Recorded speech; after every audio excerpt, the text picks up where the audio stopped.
as human beings, we have emotions, and it's really important and feelings, of course, and it's really important to acknowledge that, to acknowledge our humanity, and to acknowledge that all the memories that we've had in our life will trigger either positive or negative reactions.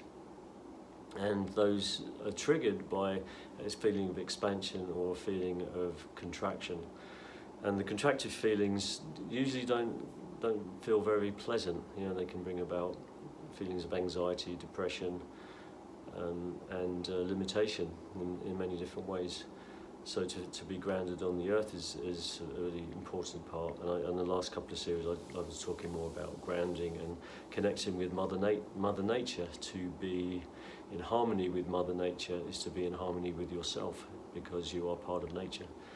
And part of the issue with what's happening right now is there is a complete disconnect with nature, and nature has its own sort of way of dealing with that. And the coronavirus has been sent to us really as nature's way of letting us know that something is out of alignment. And so it's allowing us all some space and some time to really look at that within ourselves. I tend to focus more on the early life when I'm doing my work, before the age of about 5. A lot of the things that we experience in our life have all been shaped and all been formed by our early childhood beliefs about what the world is supposed to represent to us. And our primary teachers are our parents, and we're observing our parents. Supposedly 80% of what we learn is unspoken, it's through observation. You notice that kids are always looking, copying and mimicking. And when we're not safe as children, we develop coping mechanisms to allow us to feel somewhat safe. And I always picture sort of the young child sort of in the fetal position. That it feels like a safe position. I showed you last part about holding a pillow. Well, that's very comforting, and children love to do that. They have comforters, and they sort of suck on the edge of their favourite blanket, a blankie. And really what's being triggered is our imagination. Our imagination will send an image to us that some situation is safe, and it will be an expansive response. It will induce happiness, it will induce joy, induce love. And sometimes our imagination will send an image to our brain that responds in a way that is fearful, and all the different emotions and feelings that are associated with that. So our imagination is a very powerful thing. It's an interface between the conscious and the subconscious world. And I'm actually going to do another video purely on the imagination and the way that you can use the imagination to benefit you rather than limit you, because what isn't true is actually what you're experiencing the world to be. It's only true based on your own life experiences. And so it's really important to be aware that things around you aren't true. Am I true? Well, part of Alan is true. I'm a living human being, and a lot of what I experience is true to myself, and what you see and what you perceive is true to you, but it's not the same as what other people see or perceive, and which is the truth. The truth is what you perceive it to be, and you can perceive it to be expansive and limiting. You can perceive me to be like a really beautiful, kind, loving person, which is actually what I perceive myself to be. Others might not. Some people might perceive me as a complete arrogant jerk, and that is based on their world experiences, their life experiences, and a projection from within inside themselves. And neither is wrong. I honour everybody's opinion. None of them are wrong, because they're all based on what they believe them to be. So basically, this morning I want to talk a bit about language. A lot of the language around the coronavirus is contractive. The lockdown, shutdown, isolation. These are the terms that are being used. I know there's other terms like shelter in place, but I just want to focus on the effects that words like lockdown have on you. They actually prompt a freeze response in you. Lockdown, shutdown, isolation, like solitary isolation. These are actually, somebody pointed out to me the other day that these are actually prison terms. I've never been in prison, and I've never really been in a lockdown situation before either. But I know that when I first heard that term, we're in lockdown, it's like, it prompted in me a freeze response, because I've never experienced it. And I imagine for anybody that is watching this in prison or has been in prison under those circumstances, lockdown, shutdown, solitary isolation, there's a lot of stress around it. I imagine it's not a good time. I wouldn't want to be in prison anyway, but to be in prison under those circumstances, I imagine it adds a whole different layer of stress to being in prison, and your body freezes.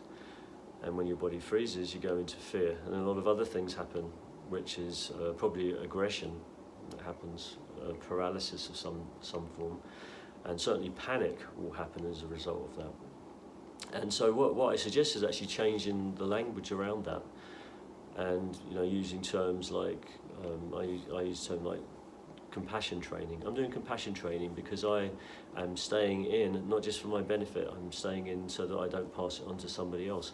And I don't know if I'll pass it on to somebody else. And so I don't want to pass it on to somebody else. So I'm being compassionate, I'm being loving. The kindness offering is that you're also doing it to be kind to others. And so what you're doing is you're bringing the experience outside of just your own relationship to the coronavirus and the pandemic.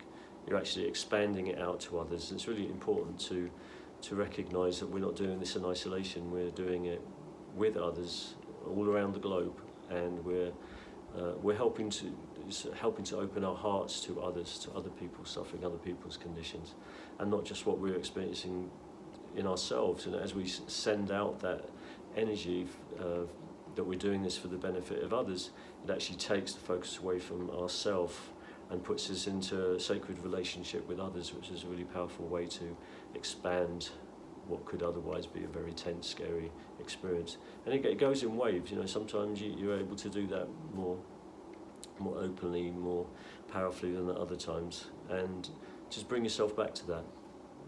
Loving kindness and kindness offering. A friend of mine mentioned a couple, Michael, sanctuary nesting. I love that. Sanctuary nesting and sacred spacing. So to use words like that, it's very different from lockdown, isn't it? But sacred spacing is the same action. Sanctuary nesting, it's the same action, but it just has a very different inference. So language is very important. I'm definitely very careful when I use language with clients to always be supportive, to always offer an expansive opportunity. Language can be very self-sabotaging. There's a couple of words or phrases that really take us into a place of self-sabotage. One is but. To use the word but is a very self-sabotaging word. I would love to do that, but. I would love to be rich, but. But is like, gives you the option. You could use it in a more positive way as well, but I tend not to use it for myself, and you generally advise clients not to use it because it does self-sabotage. I would prefer to use the word and. I would love to do that, and I am going to find out any way that I can to do that. And the other one is if only. If only I could have been more like that. If only I could be wealthy, I could go travelling. So just to watch the way that you use words is very powerful. One of my teachers said, be impeccable with your words, and certainly in relationship with other, it has a huge impact on the way that you use words. And there's a whole training called non-violent communication, which what it does is it takes the charge out of what other could be a more heated engagement, interaction with somebody, to actually listen to what somebody says and acknowledge it, and then respond in a way that is more loving. I acknowledge every experience that you're having. Sometimes you don't feel safe. But say, I don't feel safe is okay as well. I don't feel safe in this moment. There's nothing wrong with saying that. What's really powerful to turn things around is to say, I feel safe in this moment. I am here in my body. I feel safe in my body. And it may feel inauthentic to you initially. A lot of the work I do with people is helping them to love themselves. What a beautiful way to make a living, helping people to love themselves. I'm very, very blessed. And sometimes it's really hard for people to say, I love you, saying it to themselves. I love you. I love you. It's quite hard. You can practice it, and to actually feel the physiological shift for using the words in a much more sort of mindful, authentic way. I am safe. I am safe in my body. I am safe in my body. This doesn't work. I am safe. Putting your hands on your heart. I am safe. And this is actually your heart center. It's also where your thymus is, your thymus gland. And the thymus, from what I understand, is also really the gland that sort of shifts things from the body to the mind, and from the mind to the body. So it will go through the thymus from the body and send a message to the brain, or from the brain through the thymus to the body. That's the way that I understand it, the way that I use it. And so when there's fearful experiences, that the thymus contracts from the body and sends a contractive message to the brain, and so we have a contracted, fearful response. So as it contracts, it's stifling the energy, stifling the hormones and everything that's flowing through our body, the endocrine system. And so what I like to do, and it's quite commonly done, is the tapping, of the thymus area, to help bring more blood to that area, to help it to expand, for all the hormones to race around the body, positive hormones sending stress releases. And also pumping. You're pumping the heart chakra, stimulating the heart, bringing attention to the heart and the thymus. I also like to use sound when I'm doing that.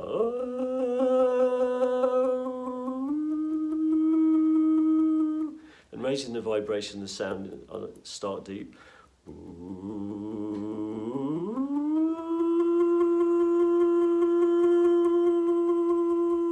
Actually offering your own sound healing. Sound is very powerful. I'll do one on that as well. Sound is a very powerful healer. To use the sound and vibration of your own voice is probably the most powerful sound that you can offer yourself.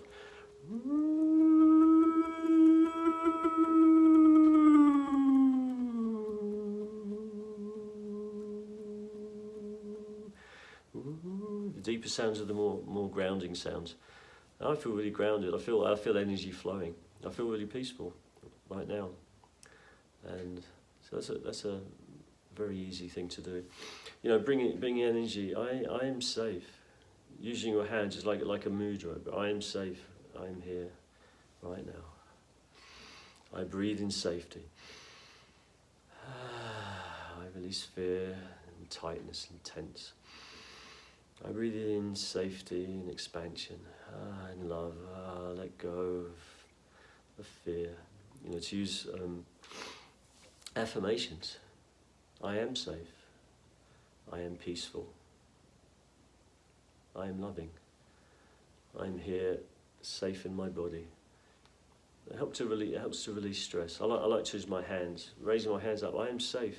Bringing down that Saiwa energy, powerful energy from above, and to feel it. You can actually feel it through just bringing it in. I am safe. I am here, in the now. Of course, we all know about the power of attraction, power of abundance. And this is really just part of that, using words in a way that attract what you want. And doing it as you do it, you build in confidence in attracting what you want. And the ultimate goal of anything in the law of attraction, the law of abundance, whether you want to call it a law or belief system, it's to let go of a real sort of attachment to the outcome. It's to let go of the grasping, which is a contractive experience. So it's to be open. I bring in light. I bring in love. I am love.